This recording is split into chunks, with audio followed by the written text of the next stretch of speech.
Hey there, Pod Pals. Do you feel like you could use a little bit of help with your podcast launch, growth, or with converting your podcast listeners into becoming your best clients? I want you to head on over to my website, www.podcastingbusiness.school, and watch the 4-minute video that talks about who I help and exactly how I can help them out.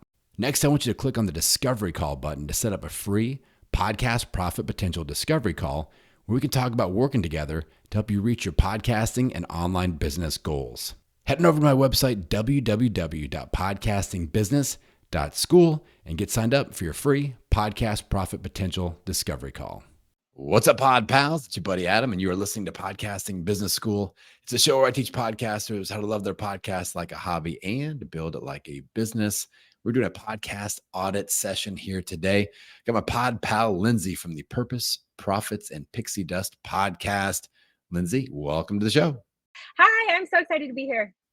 Well, I'm excited to have you. I think that you've got a high energy show. I've been digging in, and I can tell that you're really into your content, and you're very entertaining with the way that you deliver as well. It's edutainment. So we got a great base there. I think we could optimize a little bit on a few things, and I really want to set a goal. So if you and I are sitting down 6 months from today, you're really thrilled with the direction of your show, what would need to happen between now and then for you to feel like that? You mean results wise? Like, what would I like to see? Yeah. I would definitely like to see more downloads. I mean, who doesn't as a podcaster, right? So I would love to be finally hitting consistent 10,000 a month downloads. I've hit it before, but it's not consistent. And even doubling that would be awesome. And then seeing more conversions into sales, because I do have a lot of my own products and services. And I rarely get people tell me that they found me from the podcast. It's usually they found me on social media. Some of them might listen to the podcast, but it's not necessarily the driver that I would love it to be. So that's, I know where I need to improve. Okay. Yeah. We can definitely look at those two things. Those are two of my very favorite topics to discuss. Now with driving more downloads, one of the first things I like to look at is the organic discoverability side of things, where we look at, okay, the name of the show, the podcast art, the podcast host description, things like that. Like, who are your ideal listeners? What are some words or keywords that you would use to describe them? Women entrepreneurs, which I know is a very broad topic, very broad niche. A lot of the women that I talk to are women who are starting this as a side hustle and then are growing it to a full-time income to replace their job. They love to travel, so they want more freedom to be able to do that or to do whatever it is. They want more time, so they want some more of that time back. And they want to make a massive impact on other women. So I'm women helping women is the niche that I usually am in. Okay.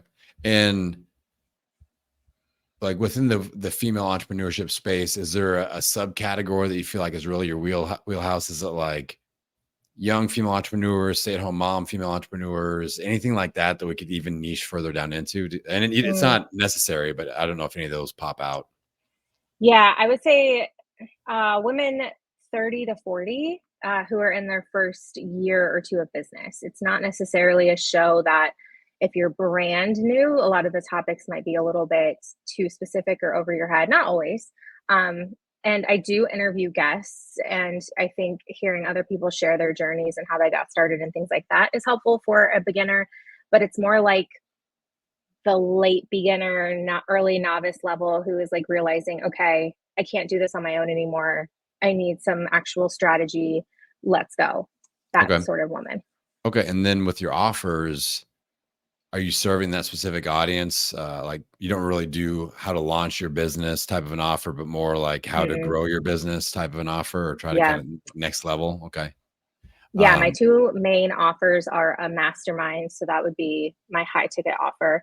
And then I have a monthly membership that's really low ticket. It's $22 a month. And each month is a different training theme.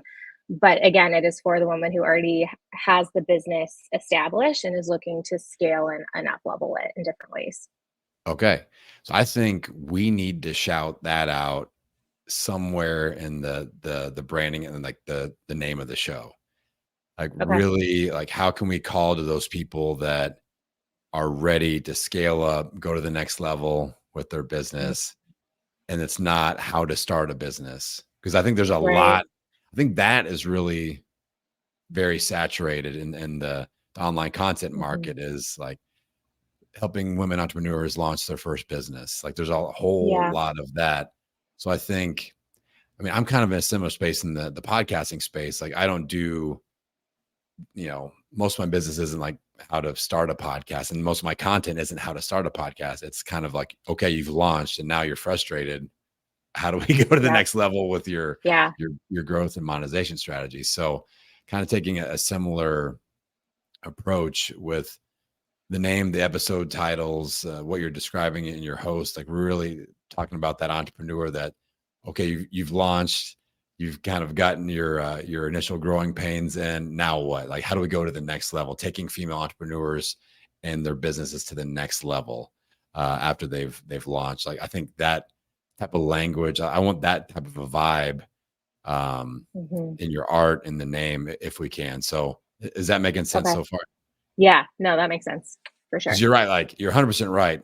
The woman entrepreneur show, a million, like, there's a million, and, Yeah. like, we can't Yep. be that person, and I really like your personality, like, I really like the image that you have, as you tie a lot of Disney themes Mhm. into your shows and your content, and you've got like, my daughter has the same, like, mouse ears, like, the glittery mouse Yeah. ears from Disney World, so, like, I like that picture because that shows your personality, and that's Mhm. another way that you're gonna stand out where people go, "I relate to that." Like, she looks like we'd be friends, or that she Mhm. reminds me of my sister or somebody that I work with or a or whatever. So, like, I think that relatability with the image that you've got in there is really, really good. So, yeah, I mean, I Okay. think if we can get when you look at rebranding or reworking a title, the first word is really important. Um, Okay. so if we can make that first word a keyword, that's going to be very beneficial. So right Mm. now, the first word is purpose. I don't think, I mean, you think about your ideal listeners going into Apple or Spotify. I don't think somebody's going to put the word purpose in there, like searching. You know what I'm saying? Like they'll put Yeah. words that they'll put in that search bar are like entrepreneur, entrepreneurship, business, solopreneur, stay-at-home mom, like those types of terms. Mhm. Profits, maybe. Sales, yes. I think that's like, uh, so just kind of dialing in on that first word and going, okay, my general formula, if we're looking at a name rebrand, is like big keyword tips for X, Y, and Z. So, um, Mm. online business growth tips for female entrepreneurs, like something like that would fit that formula. Female entrepreneurs, I wanted to find some terms that describe that, like post business launch, like going to the next level, up level, scaling, things like that. So whatever kind of makes sense for your Right. brand. But anything catching your eye from that verbiage that I just put out there, it seems like, oh, that I like that. I don't like that. Yeah. No, I like I've known for a while I need to change the name of my podcast. It's just, and I know you know this because I listened to you speak about changing the title, and you're like, people are just so attached to it because I feel like it is so much a part of like that Disney branding. But then I know that it's holding me back, I'm sure, from people discovering my show. Um, and so I like the women entrepreneur, something along the lines with those words.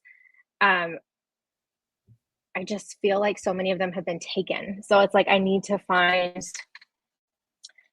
almost a word that's unique, but then if it's a word that's unique, then people aren't going to search it, right?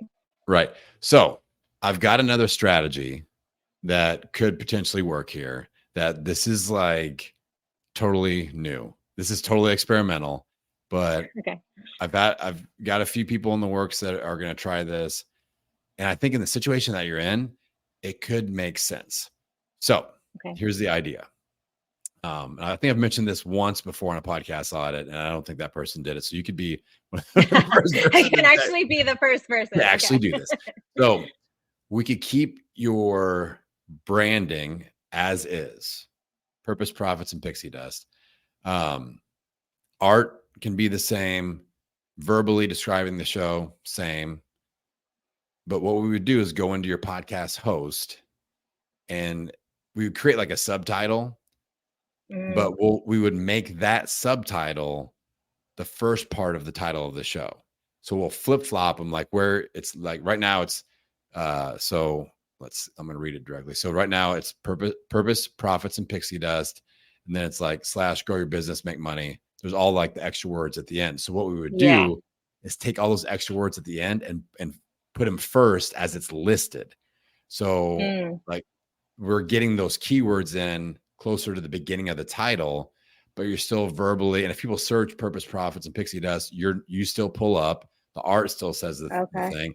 I would put the subtitle that we create on the art somewhere. So people, if they do search online business tips for female entrepreneurs, it says it right there on the art. Yeah. I kind of like this strategy for you. Then you don't have to do a rebrand. Yeah, I like that. That feels really good. It's like a quick and dirty rebrand. I think that's what I'm going to call this thing. The quick and dirty rebrand quick technique. And dirty rebrand. You just go, but like, where do you host your show? Like Libsyn, Buzzsprout, podcast.co. Have you ever heard of it? I've not, but regardless, like no one ever has. I'm like the first person. I've been on there for like 5 years. I don't know. Yeah. I might be there. If it's working for you and you like it, I know. good to go. So basically, you'll just go in and go to where you update the title line and just come up with an optimized title extension, put that first, and then list your normal name as is, as the second part. And then I would update the art so that you have that on there. I mean, with purpose, profits, and pixie dust, what I would probably do is maybe shrink that up just a little bit, maybe shrink your image of you just a little bit. And then at the bottom, have the new subtitle and kind of put that in like a color or a font that really makes it stand out. So if you put the word female entrepreneurs in there, it's a really important word. I would probably put that in a color that's not anywhere else on the art. So it's like, I want it to attract eyeballs. Yeah. Yeah. So like, ooh, a lot of personality in this art. Looks cool. Love the Disney theme. Oh, female entrepreneurs. That's a word that I use to describe myself. Oh, wow. This is online business development or online business and scaling tips for female entrepreneurs. Like something like that. Are you doing online business or do you do any brick and mortar consulting or is it mainly just? It's mostly online. Yeah. Okay. I really like the word online business. Yeah, I do too. Being the first word in the name of the show. I really think that will serve you extremely well. And I like that more than online entrepreneurship. I mean, online, if you do online business scaling strategies for female entrepreneurs, online business development and scaling strategies for female entrepreneurs. Is that too much, do you think? Okay. No. Okay. I didn't know if it was like too. It can be giant. I've got a giant title extension on my show and I change it all the time too. Like people don't even realize that. I remember you saying that. Yeah. And people don't even realize it. Like that is actually the cool thing. I'm not rebranding every time I switch the title extension. Nobody pays attention to it. Right. So I really like, I really like this strategy for you. So let's maybe I'll give it a try. I'll be your first person to do it. Yeah. I'll let you know. Well, and we're going to follow up here in a couple of days. What I would challenge you to do before then, we kind of bounce some ideas around, but think about that big keyword strategies for more keywords and identifying terms. I think so. Kind of work on that a little bit. All right. Let's put a pin in that. That's our podcast. I think you'll get a lot out of that growth wise because you're putting out good content. One thing that I would, just looking at your feed, one thing I would look at since you're trying to get acquire clients from your show, I would consider starting to put the episode numbers somewhere in the title of each episode. I like to do a 3-digit at the beginning. Some people do like parentheses, episode, whatever at the end. Because if you like one of my main strategies that really helps me get listeners and clients when I speak on stage or I speak on someone else's show, I'll name drop episodes and I'll be like, if you want to listen to me talk about this topic for a half an hour, check out episode 402 of Podcasting Business School. And I'm not going, the one that talks about whatever, go good luck searching 500 episodes or trying to find that. Right. Yeah, it just takes forever. Like people even like link in the show notes. A lot of people don't know what a show note is. But if I go to episode 402, if you want me to listen to more, if you want to hear me talk about this more, they can push pause, go to my show and download episode 402 and be back in like 5 seconds and continue listening to the episode. Yeah. But when I speak on stages, I don't even use QR codes anymore because the Wi-Fi in these places gets really unreliable at best. And so I'll just put verbally, I tell people at the beginning of my presentation, get your phone out, pull up my show. I'm going to give you a few episodes to download and listen to on your way home. And they just do it. And I see them all taking pictures on their phone and just download them right there. Good to go. Now I've got 5 episodes in their earbuds on their flight home, but it makes it a lot easier just to have that episode. I number them in the back end, but it never shows them. So that's something I need to figure out tech wise, but that's an easy fix for me to do, to go back. Yep. Awesome.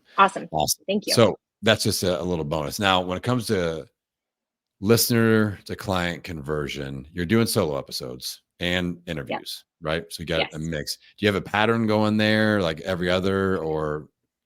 I'm doing, I do a show every Monday. So I do 3 a month. That is me. And then the 4th one is a guest interview. Has tended to be, now until last year, it was a mixture of like every other week was a guest and then a solo for me. I was kind of using it, I think, more as a crutch because I wasn't as confident in my abilities. And I was like, this is ridiculous. I love talking. I love sharing this stuff. I'm going to do more solo episodes. So that's been my pattern the past probably about a year. Yeah, I like that. That's 3/4 you featured as the expert on your own show. Love it. My general rules, I call it the 2/3 content rule for expert positioning. 2/3 of the content you need to be positioned as the expert. So you are above that. A+. Great. Good job, Lindsay.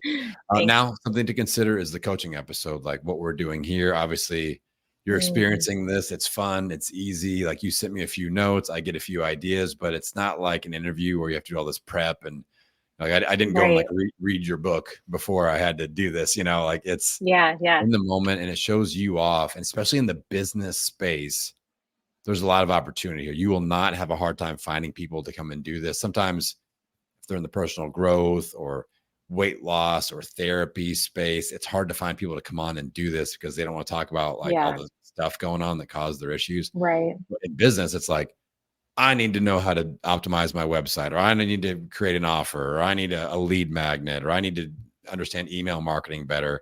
People will come on and get free coaching if you're like, hey, you also get to shout out your social media handle or your website or whatever on the show. You're not going to have a problem with this. And I like you put so much energy into your show and you got a great personality that comes through in your content. I think it'll really show off nicely of you just thinking on your feet, doing some live coaching consulting and like what we're doing here today. So I would strongly consider that. And maybe you turn one of those solos into a coaching, and that way 2 solos, a coaching and an interview. I like that as kind of a content sampler platter every month. And I'm telling you, these are fun. These are easy. And it really just shows off what you're great at, which is helping people with their online business. So I can even make that like a perk for my membership. Like I pick a membership person to coach for free every month on my podcast. You get extra visibility. I love that.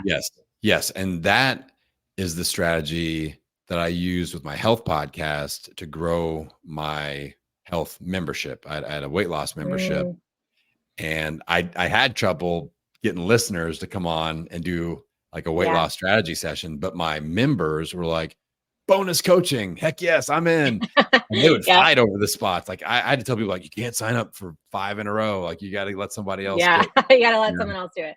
So, but all I did was, 15 minutes. Every Friday I'd release a 15-minute coaching episode, but it was a member, and I would do an intro and an outro with promoting the membership. Hey, this person is a member of the blah, Mm, blah, blah, whatever. If you want to do a free week trial, use the code whatever, or 10% off, use, kind of like a little something special because they yeah. listen to the podcast. And you get access to this bonus training or whatever. Like that's, it's definitely a perk of the membership, and that filled it up. It was a great promotion for Yeah. that membership offer. So I think that's a great place to start. And also it's like a little testimonial built in, like Right. spend the majority of the time serving them, but then right at the end go, hey, what's your favorite part about the membership so far? Like, what do you love the most? And they just give you Yeah. a little shout out, and then you sign off. And I think it's a really effective way to, community build and build a membership. So I like that Yeah. a lot for you. Would you do that in addition to what I'm already doing? So, like you mentioned, you did it like as a Friday episode, or would you do it in place of one of my solo episodes? That's going to be up to you. But I will tell you this, Okay. Lindsay, the more of these types of episodes that you get, the higher your conversion rate from listener to clients will be. Okay. And the bigger bolus you have of these types of episodes, I mean, you start to see like, wow, like obviously, when people are just listeners coming on my show, I start building relationships, and some people decide to become clients and stuff like that. But just the fact that somebody can find my show on some random Thursday and they binge listen 20 episodes over the weekend, and every other episode they're hearing me coach. Mm, And then that's why I see people hit me up on the next Tuesday and they're like, I'm ready to start. And they've just been binge yeah. listening over one weekend, and they just hear me positioned as that expert over and over and over again with these types of episodes. Okay. So Okay. I would, see what your response is from your members, start recording a few, Hmm. see how you like it, see how they like it, maybe put Yep. a few out there and kind of see, okay, download Play around wise, with it. how's this Hmm. looking? And then if you get a really good response, especially if you have people starting to sign up, I would go, okay, bonus episode every week, every other week, Yep. 15, if you do 15-minute sessions, what I did with my weight loss club, I would block off 1 hour consecutive. They had to show up every, I did 4 in 1 hour, 15 minutes each. They knew the deal. I'm like, hey, we're in and out in 15 minutes. I got the next person Yeah. coming right up. Right. Right. Right. Okay. I got it, boss. I got it. I'm not going Hmm. to get chatty. And I would knock out 4 of them. Good to go for the next 4 weeks. And those were my Friday episodes. So one Okay. extra hour of recording, and I had Right. those bonus episodes. But I mean, I can't endorse this method enough for the listener to client conversion, just because Yeah. it's like you get a certain amount of expert positioning with solo episodes, but it's even greater with a case study or a coaching style episode, because people Hmm. actually hear you coaching, and you're now positioned in their mind, and when they're ready to invest, you're the person. I think. Yep. So, Yep. No, I love it. I love it. Makes sense. cool. And when you're dealing with members, like you've been through my whole process now, where I send out a lot of reminders, and I had to send like the, hey, don't no show me email on Thursday. Like Yes. that happens. Oh, And I know. It's so annoying. you're not going to have to deal with that for the most part with members that are already paying you and already involved. Yep. Like they respect you at a different level. Not that my Hmm. regular listeners that come on don't do that, but everyone, it can Right. be a little bit less reliable sometimes. Yep. So that's another bonus. You don't have to be as hardcore with like the onboarding and all that stuff, where you're like, you must show up, or 10,000 years of bad podcast downloads, so shall be thrown up on you. So yeah, That's what I I think, should put. That's what I should put on my normal podcast guest yeah. link. Oh, I Maybe actually that would put say stuff like that. Like I put Do that you? stuff when I'm doing live I love streaming. it. I'll be like, Hmm. and people know that I joke around a lot in my brand, so that kind of goes. But I'm like, Hmm. if you no show me for your Instagram live stream that you're signing up for, you'll be cursed with 10,000 years of bad podcast downloads. So let's That's just not. perfect for my brand with the Disney stuff. I'll like throw in some like evil Yes, stepmom energy or yes, something. I'm totally changing my exactly. Calendly link right after Yes, this call. that's the main takeaway of this episode. Yes, right We're there. gonna get funny in our Calendly links. No, Yeah. but I think with these couple of strategies, with the quick and dirty rebrand, which we have officially named it that now, Yep. we've got that technique, and then just looking at the coaching style episodes with your members. low hanging fruit. This stuff works. Like these are two things that Yeah. I know work. And, anytime, especially with the coaching style episodes, anytime you can get your ideal listener represented on the show and people can hear, the questions that your members have are still going to be really representative of your ideal listeners that are out there. And Right. they're like, oh, wow, I'm dealing with this issue too. Like email marketing. Oh my God, so stressed about it. Funnel building, website, SEO, or whatever. Yeah. All those things, like everything we've talked about, I guarantee the majority of people listening in are like, yes, this is what I'm struggling Yep. with too. I need to, and even if you talk about similar things, which I do on these episodes, it's always a different angle. It's a different perspective. It's a different type of show, a different type of brand, business, different experience levels, and it hits different. And Yeah. it works. Yep. So No, I totally understand. we're on the Well, right and track. it's easy, like you said, it's the low hanging fruit. So like, why not give it a try? It's the stuff Yep. that I can do this week. So Yep. I love it. Exactly. All right. I want you to take a minute to shout out your brand, your website, where people can go and connect with you for all things with your entire business. Yeah. So my podcast is the Purpose, Profits, and Pixie Dust podcast. And then I'm Lindsay Dollinger, all the places. So lindsaydollinger.com. And then Instagram, I have my Lindsay Dollinger Instagram. And then I also have a Purpose, Profits, and Pixie Dust Instagram. But yeah, I'd love to connect with you on any of the socials. So you can find me, follow me, and we'll chat. All right, Lindsay, I appreciate you for coming on. If anybody out there would like to do a podcast audit, just like Lindsay, head on over to my website, www.podcastingbusiness.school, and hit the freebie button, and you can sign up for a podcast audit. Hop on my end of summer, beginning of fall calendar, and we'll get you on the show. So I'm super excited to see what Lindsay does with these two tips. I'm sure that we can follow her and support her and watch the journey happening there. She does the coaching style episodes and all that good stuff. So everybody out there, appreciate you for supporting the show. I'm going to send you out into the world wishing you health, happiness, and many downloads. We'll see you next time. If you need a little bit of help with your podcast launch, growth, or monetization strategy, head on over to my website, www.podcastingbusiness.school, and get signed up for a free podcast profit potential discovery call. During this free 20-minute discovery call session, I'm going to analyze your podcasting brand and tell you where I think you're missing on an opportunity for profits. Next, I'm going to tell you exactly what I suggest that you do as your next step. If I've got an offer that would help you accelerate the process, we can discuss working together as well. So head on over to my website, www.podcastingbusiness.school, and click on the Discovery Call button to schedule your free podcast profit potential discovery call.